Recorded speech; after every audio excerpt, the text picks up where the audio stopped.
السلام عليكم، نتمنى تكونوا كاملكم بخير وبألف خير. اليوم غنديكم معايا لواحد البلاصه فريده من نوعها هنا في نوفا سكوشا. بلاصه كتحس فيها باللي الزمان وقف وباللي العائله هي كل شيء. هاد البلاصه سميتها كلير بالانجليزيه وكلاغ بالفرنسيه، ولكن الناس اللي ساكنين هنا كيسميوها بكل فخر لابي سانت ماري. هنا الوقت ما كيمشيش بالدقائق وبالثواني، ولكن كيمشي بالعلاقات وبالقلوب. هنا اي دار دقيتي فيها يقدروا يعرفوا شكون انت وشكون باباك وشكون جدك حتى قبل ما تخرج الكلمه من فمك. اليوم غنكتشفوا جميع علاش هذه المنطقه هي القلب النابض ديال الثقافه الاكاديه في كندا، وغنوريكم الحوايج اللي كيفهموهم غير الناس اللي كيسكنون. يا الله بنا نبدا.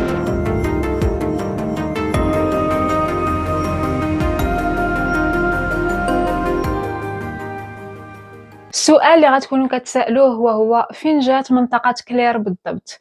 كلير هي بلديه ضاربه على المحيط الاطلسي وكتسمى كذلك لابي سانت ماري. معلومه مهمه بزاف كيسحاب لهم باللي هي المنطقه الوحيده او لا البلاصه الوحيده اللي كيهضروا بها الفرنسيه هنا في ولايه نوفا سكوشا، ولكن لا، كاينين بلايص اخرين كيهضروا بهم بالفرنسيه بحال شاتيكان وأرغايل، خصوصا منطقة بابنيكو في أرغايل. ولكن كلير هي أكبر بلدية ديال الناس اللي كيهضروا بالفرنسية في الولاية ديال نوفا سكوشا كاملها. هنا كاين القلب الثقافي ديال الأكاديين، والناس حافظوا على لغتهم وهويتهم القرون مورا ما تعرضوا للتهجير في القرن 18 ورجعوا بناو حياتهم من الصفر. فاش كتكون كتمشى في كلير كتشوف أطول كنيسة ديال العود في أمريكا الشمالية، وكتعرف بلي هاد الناس بناو هاد الشيء بالصبر وبالحب. اول حاجه كتقدر توقع لاي شخص اكادي اجا لهاد المنطقه هي الاستنطاق الظريف. ما كيسولوهش شنو سميتو، كيسولوه باللغه ديالهم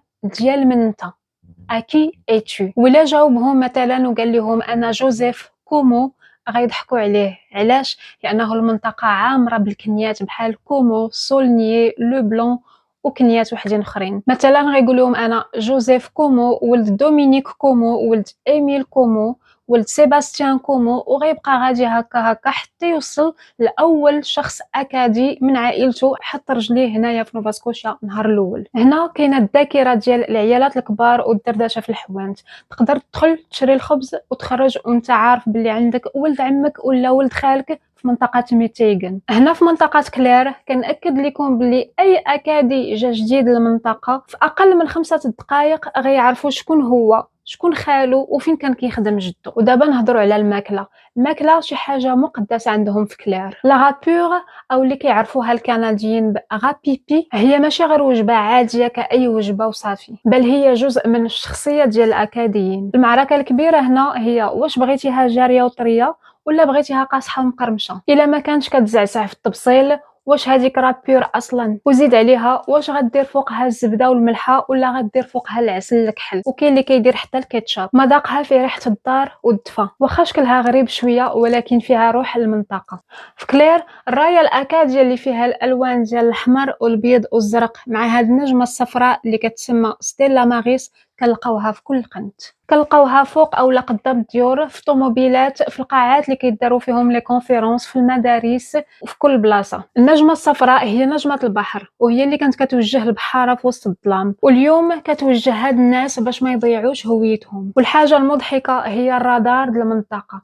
ما كاينش جي بي اس د جوجل، كاين الجيران. باركي طوموبيلتك عند المحل ديال الحوايج، قبل ما تخرج غتعيط لك خالتك وغتقول لك شفتك عند محل ديال الحوايج اشنو شريتي. الاخبار هنا كطير اكثر من الويفي. اما الا بغيتيهم ينعتوا لك شي بلاصه ما كاينش دور على اليسار وشد الزنقه رقم 10، لا، كيقولوا لك دور من مورا دار فلان اللي صبغها بالخضر العام الفايت. في الاخر هادشي اللي كيجعل كلير بلاصه نادره في العالم. في واحد العصر اللي كلشي فيه زربان وكلشي بعيد على بعضياته، هاد الناس باقي كيسولوا في بعضياتهم. الجيران كيسلموا عليك والبراني ما كيبقاش براني بزاف. في هذه المنطقه ما كيعرفوكش غير حيت شافوك في فيسبوك، ولكن كيعرفوك حيتاش كانوا كيعرفوا جدك وشافوك كبرتي وغيعرفوا ولادك حتى هما. شنو هي الحاجه في مدينتكم اولا في بلادكم اللي كتفكركم بهذا الجو ديال كلير؟ خليوا لي الاراء ديالكم من تحت في التعليقات، وما تنساوش تشتركوا في القناه باش توصلكم قصص اخرى من نوفا سكوشا. تهلاو في راسكم، بسلامه.